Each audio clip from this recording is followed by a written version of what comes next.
You're listening to the Joyful Practice for Women Lawyers podcast, episode number 39. Welcome to the Joyful Practice for Women Lawyers podcast. I'm your host, Paula Price, lawyer turned certified executive coach. This podcast was created to empower women lawyers just like you to create a life and practice you love. Join me every week for a break from the hustle so we can focus on you, what you truly want, and how you can create it. If you're over the overwhelm, done with putting out fires, and ready to redefine success on your own terms, you're in the right place. Ready for today's episode? Let's dive in. Hello, my friends, and welcome back to the podcast. I'm delighted to have you join me here this week to tune in to the conversation that I have with the lovely and amazing Syer and Amy Grubb.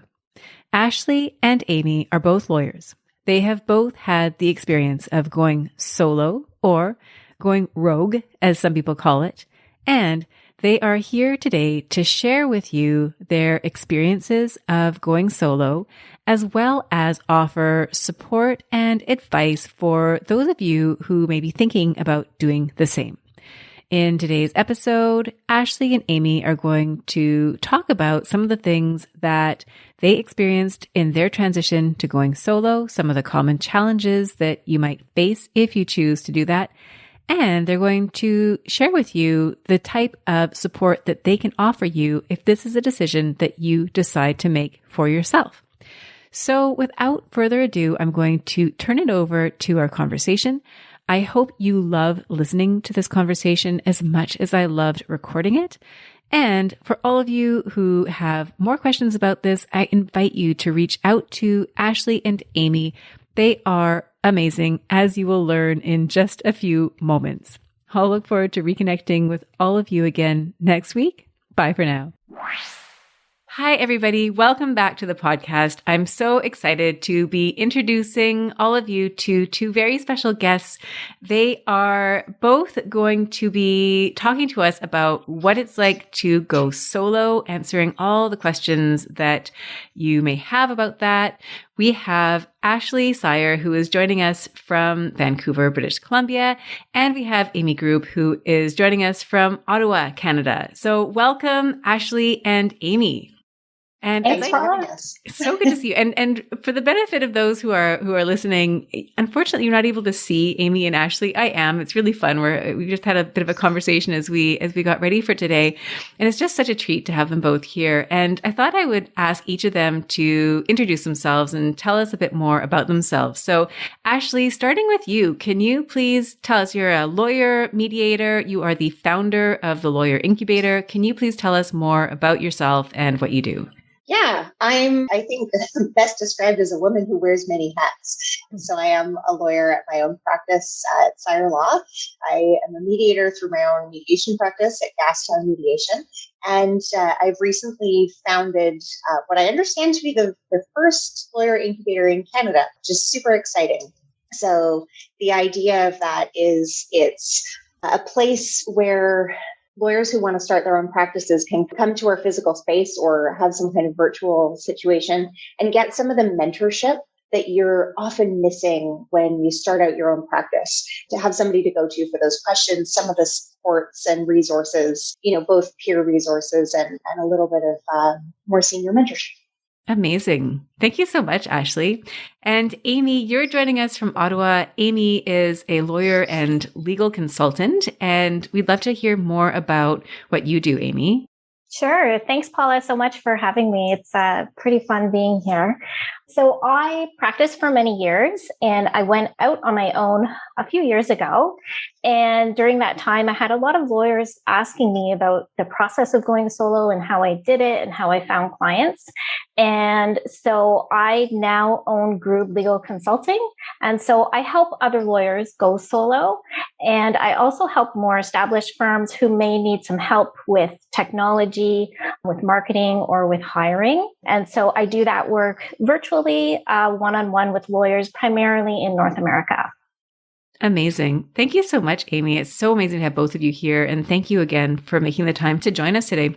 I thought we might start out by talking a little bit about each of your respective journeys going solo. So Ashley, if you wouldn't mind sharing, what was it about going solo that attracted you in the first place? Like, when did you go solo? What prompted you to do it? We'd love to hear more. Yeah, it was actually a decision born out of necessity. I think it was about 8 years ago now. It seems strange that it was that long ago, but I found myself in a situation of, I was at a firm that wasn't a good fit. I knew I needed to leave. The market wasn't great at the time. There weren't a lot of jobs. I wasn't quite sure what I needed or wanted. I had just gone through some fairly challenging family circumstances, and just out of pure coincidence, I think, the same week that I had been rejected from an in-house position I was about to say auditioning for, that's what it felt like. I got a call from a law school classmate of mine who said, look, I'm renting an office with a couple other lawyers. We're going to have a spare space. It's yours if you want it.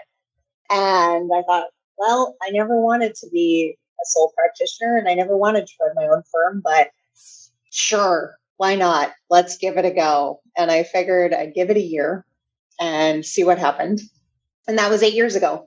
And I'm still practicing as a sole practitioner. And I've started up this office that I'm now running the lawyer incubator out of. And it has been filled with other sole practitioners. And what ended up being kind of interesting for me is in the 3 years I've been in this space in Gastown, every lawyer except one was joining us, starting out their practice as a solo or as a new partnership for the first time. And what I found I was doing was helping those people get themselves started, get up and running. And then once they had themselves kind of, a little bit of a baseline of what their practice was going to be, we ended up having this really wonderful open door situation where, everybody could knock on another door and say, hey, I've got this thing going on. What do you think about it? Hey, can I run this by you?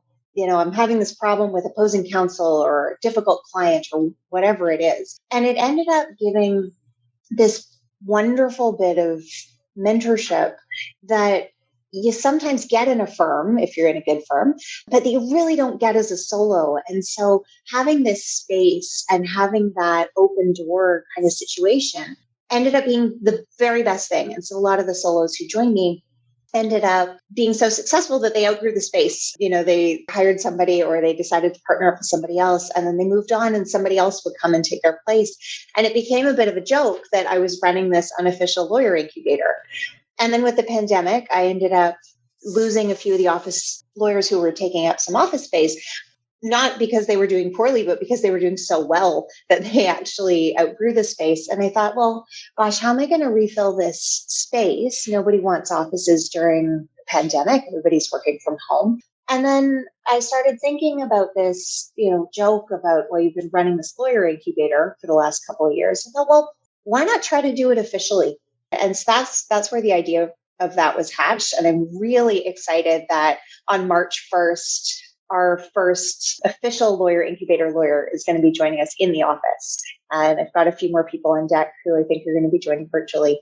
So super exciting times. That is so amazing. And I have to say, Ashley, so I have had the benefit of meeting Ashley in person pre-pandemic, and it was at an event sponsored by the Women Lawyers Forum. And the title of the event was called Going Rogue. And I just loved that. I'd never heard it before. And Amy delivered a beautiful presentation. And by coincidence, we ended up in the parkade together. I think you had a rental car that had not appeared. And so I had the pleasure of driving you home and chatting in the car. And then when you opened your new space, I was able to come and visit. And for everyone listening, it is a beautiful space. Right now, we can see the exposed brick wall behind Amy. It's like the quintessential Gastown office. It's just beautiful. And so it's such a treat and a pleasure to have witnessed this part of your journey. And, we've met for coffee and I've heard some of your story. And I think it's such an inspiration for others who are thinking about going solo. I also think, you mentioned mentorship on more than one occasion, that you are contributing so much in terms of giving back to others who are interested in following the same path and providing resources, and now literally providing a physical or virtual incubator to lawyers who want to go solo. So it's so great to hear. Thank you. Yeah, thanks, Paula. And I still managed to keep that orchid alive that you brought to my office warming. Amazing. It hasn't bloomed again, but the plant itself is still alive. You're amazing. Wow. There's no green plants that have survived my house. I'll tell you that, let alone for how many years and a pandemic. It's so great. Oh my gosh. I love it. Love it. And Amy, we would love to hear your story. So please tell us about your experience in terms of, I understand you were in big law on Bay Street and you transitioned to a sole practice. We'd love to hear more about your experience. Sure. It's similar to Ashley's in that I never thought I was going to go out on my own. It was never my plan. I never considered it. So yes, I started on Bay Street and then I moved to Ottawa at a national firm and I worked there for about 10 years. And towards the end of my time there, it was just so busy and so crazy. And I knew I didn't want to stay, but I didn't have time to just take a break and take a breath and figure out, okay, what on earth do I want to do next? Because I had always thought I was going to stay in big law. So I actually took a leave from work. And during that time, I started an online business, totally not law related. And so I would go to a lot of networking events and just learn all about marketing and having an online business. And I met some really amazing entrepreneurs. And so they would hear about my online business and then they'd hear I was also a lawyer and they get all excited and say like, oh, can you help me with this? I have all these questions. And at the time I was not practicing. And so I have a cousin who actually lives in Kelowna and she's in the creative online space. And I had a few conversations with her and she was like, you need to start a practice. I'm going to be your first client. Just do it. See what happens. And so I thought about it for a little bit. I was like, well, okay, I already have some clients lined up. So she was my very first client. And she was the one who gave me the encouragement to say like, you know what, just do it and try it. And like Ashley was saying, I was willing to give it, 9, 12 months and see what happens because you can always change your mind. So I did it. I really enjoyed it. And I did it before the pandemic. So I was working from home, working virtually, and I really loved it. And I was posting about it on LinkedIn. And that's why I think a lot of other lawyers heard about what I was doing and wanted to learn more. So it's definitely a path that I didn't plan for. I never in a million years would think that I was helping other lawyers go solo, but here we are and I love it.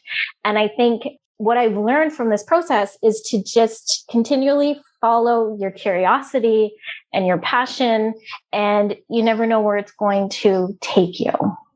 That is so lovely, Amy. Thank you so much for sharing. And I found you, Amy, through LinkedIn. I saw the posts that you were sharing and so much of it resonated with me. I have a coaching practice, so I'm not practicing law, but I'm doing the things that one does when you start a practice, which is figuring out some of your messaging and who your clients are that you're wanting to work with. And it's interesting. I didn't know that you had an online business that was not law related. May I ask what it was or what it is? Yeah. So it was a curated gift shop. So I sold handmade goods that were made by Canadian artists. So I will be clear, I did not make the things because I am not crafty, but people, all sorts of artists from across Canada, I would sell their things on my site and take a cut from it. So it was something totally different, but it led to all of this, to be honest. So fabulous. And I spent some time on your website, Amy, getting ready for today. And for anybody who goes and explores the website, which I highly recommend doing, especially if you have questions about going solo, I will confess I took some of today's questions from blog posts that are on your site. And one of those questions is, when is the right time to go solo? Well, thanks for asking that. And thanks for checking out my website too. When is the right time to go solo? I would say that there is never really a right time.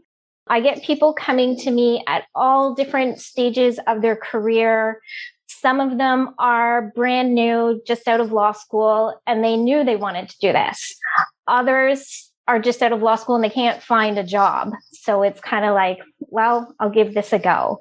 Others have lost their job, or maybe they didn't make partner, or they've been at their firm for a few years and they've always thought about going solo. And now they're thinking, well, maybe now's the right time.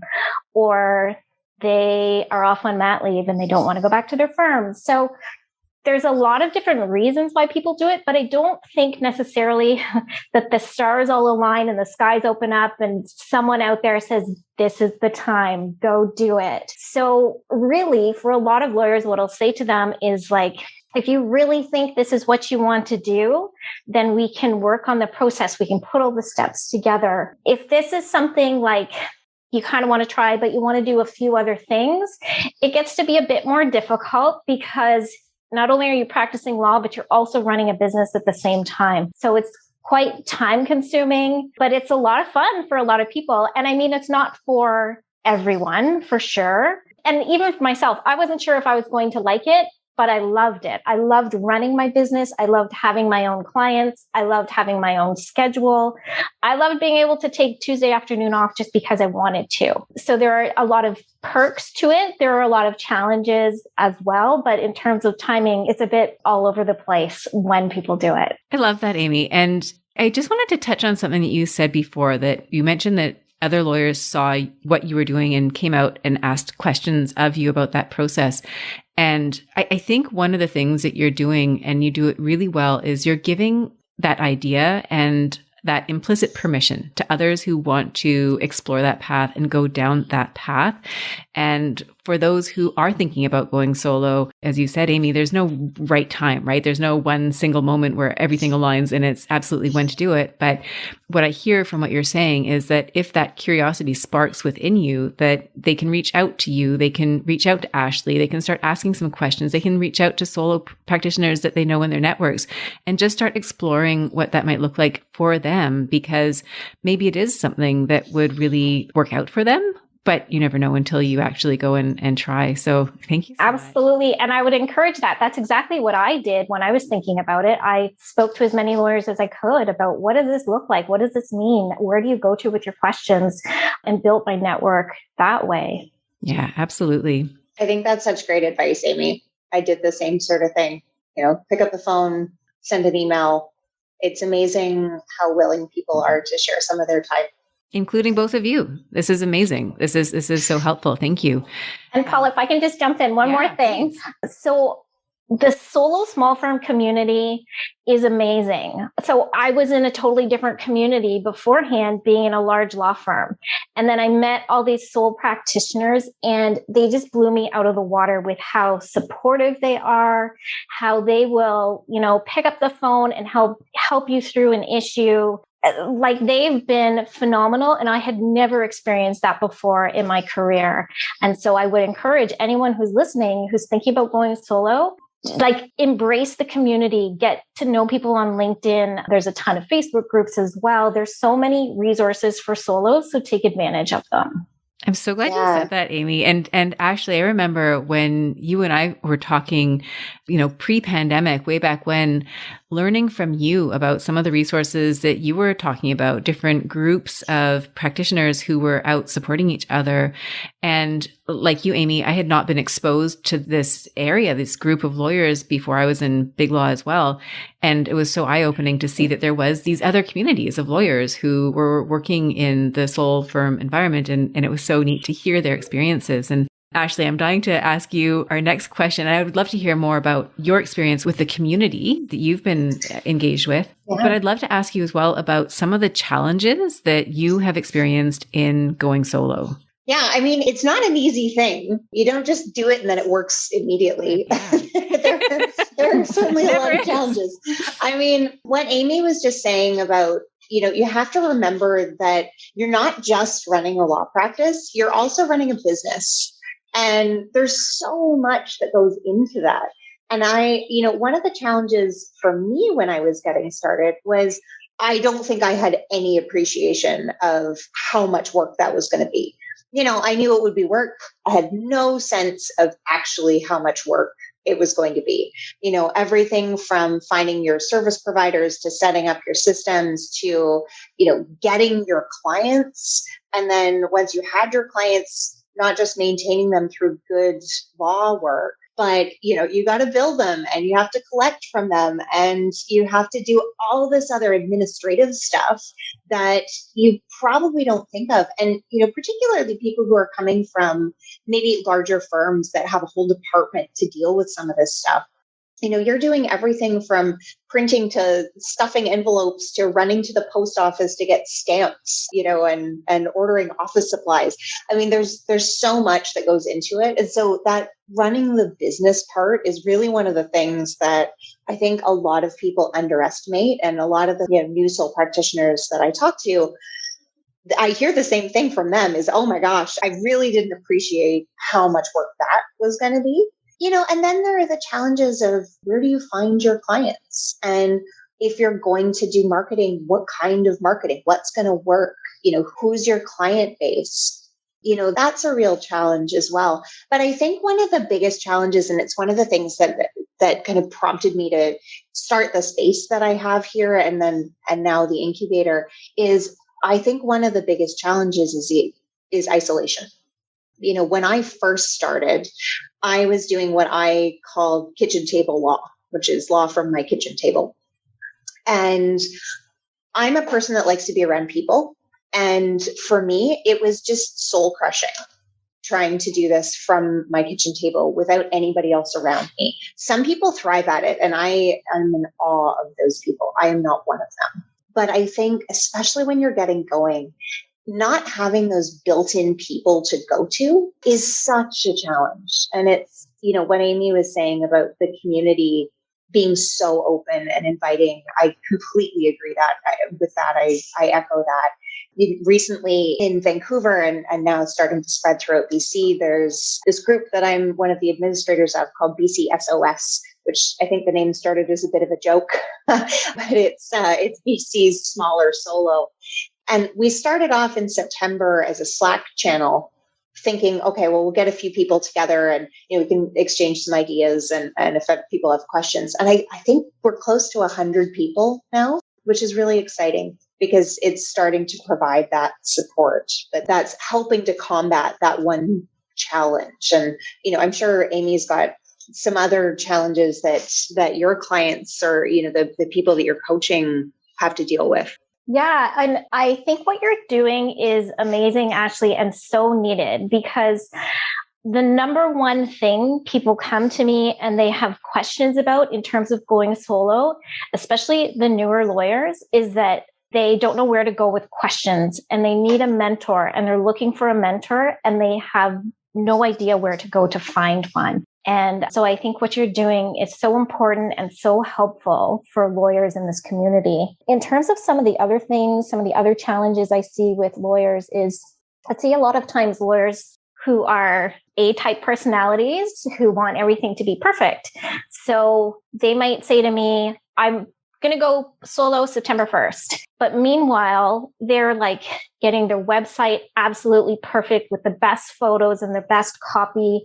And they're figuring out their legal practice management software and they're having it all ready. And they're doing all of this work in the background to have it set for September 1st. And then September 1st comes and it's not quite ready yet. And some people also they hide a bit behind the computer and they don't want to get out and say, hey, I'm going solo. I'm a family law practitioner. I'm in Victoria. Here I am. And they hide a bit. And so then, 6 months down the line, they'll call me and they'll say, well, I'm not getting any work. And it's like, well, are you still working on that website? What are you doing to market your practice? And another thing too is I think sometimes people who are preparing to go solo are worried about the cost of going solo and all of the software and all of the things you need. And I caution lawyers who are going out to really think about what you need to start. Try and keep your expenses low. So you may not need office space, or if you do, you can use something like Ashley's space where you can just rent for, you don't have to have a full-time rental expense, or you might not need the most amazing, expensive software out there. So go with the basics. You may not even need to hire anyone in the beginning. Go with the basics, keep your expenses low, see what kind of revenue is coming in, and then you can pay for the more big ticket items, especially once you know more about what exactly you might need. So helpful. Thank you, Ashley. Thank you, Amy. These are such great insights. And I have to say, Ashley, when you were talking about that isolation piece, I think that is something that we can all relate to. I know with the pandemic and, you and Amy and I, we all started out doing our individual practices pre-pandemic. And so we had that experience before March 2020. But I think when the world collectively went remote, we all started to see that it's quite challenging, especially for extroverted personalities, right? Like I'm relatively introverted, so it's not so bad, but I talk to people who it is really a big adjustment. And so I think for both of you, highlighting community and where you find community is so helpful, and the practical suggestions on what to think about and some of the ways that you might approach those first months, those first years. Amy, I think what you're talking about with getting that website perfect versus getting out there, right? Like done is better than perfect. And the sooner you're out there communicating who you are and what you do, the sooner you're going to have clients who are going to show up and ask to work with you. Amy, this next question is for you, and it's along those lines. One of the questions on your blog, which I love, is a question that I get asked and that I think about too, which is this notion of your personal brand. And it's something that I just think is so interesting because we all have one. As you point out in your blog post, we all have a personal brand, whether or not we're conscious of it. And I would love for you to talk a little bit more about what a personal brand is and why it's important. Sure. So I think it was Jeff Bezos who said your personal brand is what people say about you when you leave the room. So regardless of if you're consciously thinking about your personal brand, we all have one, like you said, Paula. So I'm a big proponent of let's control this brand of yours and what it is you're saying. And really, when you're thinking about your personal brand, you want to think about what makes you unique. What would make a client want to come to you as a wills and estates lawyer versus every other wills and estates lawyer within a 10-kilometer radius? And a lot of times lawyers will say to me, well, I'm just like everybody else. I'm a lawyer. But you're not, you're more than that. So what makes you unique? Perhaps you have a unique perspective. You worked in a related field prior to going to law school. If you were in the construction industry and now you're a construction lawyer. So that gives you that unique attribute going forward. Or perhaps you got divorced or your parents got divorced at a young age and it really impacted you. And now you practice divorce law. Or perhaps you're really big on customer service. And so your thing is that anyone who calls your office, someone's going to pick up the phone and actually talk to you. So once you've figured out what it is that makes you unique, that's what you want to be talking about. And that's the message you want to be conveying. Perhaps your personal brand is a really professional, tied up brand. And so if that's the way you're going to do it, you want to think about your pictures on your website and your messaging on social media and things like that, so that you can kind of tie it all up in a nice bow. And really, at the end of the day, it's just about controlling the message about you and your firm and making it all encompassing as you go forward. Beautiful. Thank you so much, Amy. I think, Ashley, you and I might have had a conversation about this way back when I first saw you going rogue, or maybe it was part of what you highlighted in your discussion. But if anyone goes to Ashley's website, you have two. There's the incubator website, and then there's your practice website. And your messaging is very clear and very straightforward. In fact, I think it was part of your discussion. And so to me, that speaks to personal brand. I'm a lawyer who's going to make this process simple and straightforward for you. And so I think that it's such a great example of that branding. And I think the other side of that too, and Amy, you talk about this on your website, is that notion of, the personal brand that you communicate is going to speak to somebody. And I loved, Amy, in one of the things that you posted, you talked about writing your bio for your law firm, right? Which I remember doing as a lawyer. And I literally followed the process you talked about, which is go to everybody else's bio and then copy what applies to you. And, with the objective, of fitting in versus what we're talking about here, which is the personal brand, what actually sets you apart. And so I think it's such a great exercise and one that we should all be doing consciously, whether or not we're working in a law firm and that's where you want to stay, or if you're out on your own and wanting to distinguish yourself as a sole practitioner. So love that. Ashley, this next question is for you. And I think you may want to add something also to this personal brand conversation. Sorry. Which is, that's okay. which is some of the benefits of going solo. And please feel free if you have something else to say about branding, by all means, jump in. Oh yeah, no, I was just going to say, when you're thinking about who your audience is, if your audience is sort of your average layperson, just consider writing in plain language. That's why, I was chuckling to myself about my bio on my website, and it starts off with, hi, I'm Ashley. I'd like to help you solve your mediator or your legal problems. Just like, let's make it simple. And I guess that kind of ties into your question about the benefits of going solo is you get to set it up how you want to. You get to present yourself to the world in a way that feels authentic to you. And you get to practice in a way that makes sense for you. And, for some people, that's going to mean setting up, their dream firm that mirrors some other firm, and that's what they want to emanate, and that's great. And for other people, that's going to be, I want to always be able to pick up my kid at 3:00, and so I'm never going to work past then. And for other people, it's I'm never going to set foot in the office on a weekend because I don't want to. I want my weekends to myself. And for other people, that means I'm going to work my ass off and I'm going to be in my office 7 days a week because I want to, be a success, if that's what that means to that person. For me, as I've said, I didn't plan to do this, but I figured once I was doing it, well, what are the things that are important to me in my life? And then how can I do those things while also working in a way that feels authentic to me? And, so for me, that means I don't respond to clients at night and I don't respond to clients on the weekends unless there are emergencies or there are always exceptions, but generally I don't. And it means that if I go on vacation, I'm on vacation. I delete my work email off my phone. I don't look at it. And if I lose some clients who might have hired me, oh, well, I'm sure they'll find somebody else who can help them. I'm not the only person who practices law. As much as we all like to think that we're indispensable, sometimes we're not, and that's okay.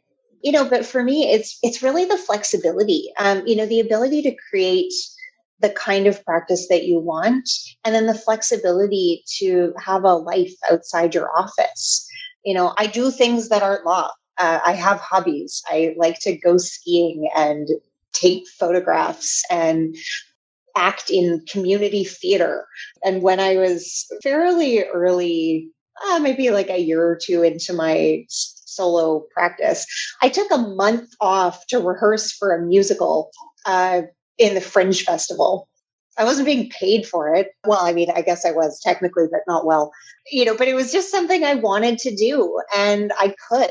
And I wouldn't do it again necessarily because that was a lot of time to take off. But I don't regret it. I'm glad I did it. I've taken off work for 3 weeks at a time to go, spend a week on a riverboat in the Amazon. That was great. And my clients weren't upset that I wasn't there, or if they were, they didn't tell me about it. And that's okay. But it's, I think the real benefits are that ability to create the thing you want and the flexibility to not just have the practice you want or the work life that you want, but to have the life that you want. It's hard work, but the dividends are amazing. It's so amazing. So inspiring, Ashley. Thank you. What about you, Amy? What do you think some of the benefits are of going solo? Well, and I just want to tack on to what Ashley was talking about. One of the very first things I do with my one-on-one clients is we map out the client's 5-year vision. So where do they want to be in 5 years, professionally and personally? And I always say, this is no holds barred. This is no judgment. You tell me what you want this to look like.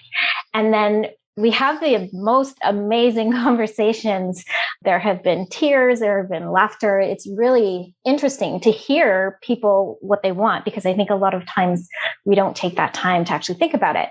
So once we've mapped out the vision, then we think about, okay, what are the steps? What are the goals? How are we going to get there? How are we going to set up this practice? So like Ashley was saying, if you want to, take the summer off, or if you want to leave every day at 3:00, how can we make that happen? So I think that is so important, and that's such a benefit to the practice. And also, Ashley was talking about clients, and, she doesn't respond on the weekends to her clients. And I would really say, if you have a client who has a problem with that and says like, well, I need you on the weekend, then that's not the right client for you. You're not the right fit. And so you can say no to clients. And I encourage people to say no. You don't have to take on all the work. When I worked in a law firm, any file that came across my desk, I had to take it. I didn't have a say. But when you run the business, you call the shots, you can say, oh, you know what? I don't think this is the right file for me. We're not a great fit, or however you want to phrase it, and refer that work to someone else. You don't have to take on all of the bad files. Ashley, it looks like you want to jump in. I'm so glad you said that, because that was one of the things that I forgot to say, is you have control over who your clients are. And that client that you were just talking about who says, but I need you on the weekend, I have fired that client more than once. Yeah. And it's the greatest feeling in the world to know, you know what, I'm just going to write off the time I spend on your file. Good luck to you. You will find somebody who will help you on the weekends, and that person is not me. And it's the greatest feeling. And you don't have that freedom necessarily when you're at a firm. No, it is the best feeling. And I think a lot of times lawyers have a hard time saying no, and they'll take on everything, but you don't have to. And so this is how lawyers who have their own practice love what they are doing, and they love their clients because they're working with people who are a really great fit for them. I love this. This is such an inspiring conversation. Oh, I was just going to say, and I'll for your benefit, the two of you who can see me, I'm holding up a box of Life cereal. And this actually arrived at my office by courier from a client who is a longstanding client, a great client, who had taken some of my time late in the day, 2 evenings in a row. And he knows that I don't respond in the evenings or on the weekends, and he respects it. But he had an emergency and I helped him. And he sent me this Life cereal box with a very kind note and a gift certificate to a restaurant to say, I know that I took up some of your lifetime, and I hope that this goes back towards balancing your work-life balance. And that's the kind of client you get to have when you're a solo. When you set boundaries with them and they respect it, it's amazing. I cried. His note is right here on my wall. I keep it on my wall right next to my desk. That's amazing. I remember you posted about that on LinkedIn. That's phenomenal. Yeah. I love that. I love you get to keep the clients who send you gift cards and the Life cereal, and you get to say goodbye to the clients who don't have, whose expectations are not aligned with what you're offering. I love this conversation. And one of the things I just wanted to touch on is, Amy, that 5-year plan that you were talking about. I think, at least my experience when I was practicing in a firm, was being more at the affect of what was going on around me versus actually carving out the plan that I wanted to execute on my own. And I think when you become a sole practitioner, you are running the show. You do not have a choice but to create and set the framework, the parameters, the boundaries, the program, all that, what it looks like. And I would actually invite everybody who is listening, whether or not they're planning to go solo, to do that exercise, to ask themselves where they want to be 5 years out. No judgment, as you said, world being your oyster. What does that look like? Because I think when you actually take the time to start asking yourself the questions about what it is that you want, what your values are, where you want to see yourself, you'll get some really interesting answers. And from there, you can make decisions about your practice, whether it's in a firm or in-house or wherever it might be, or if it's a sole practice. So that leads us nicely as well to our next question, which is for you, Amy, which is, how do you know if a solo practice is right for you? This is a tough question because like I said at the beginning, I never thought I was going to go solo in a million years. That was not anything I was interested in doing. And then once I did it, I loved it. So it's hard to know. So there's two sides, which Ashley and I have both talked about being a solo. There's the being a lawyer, a practicing lawyer side, and then there's also the running the business side.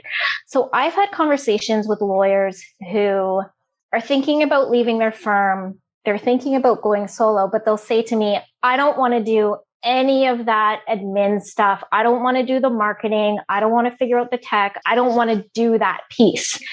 And so there are ways that people can come in and help with the tech and things like that, but you still have to do those pieces of the work. So if you're one of those people and you're like, I just want to practice law, then going solo is not right for you.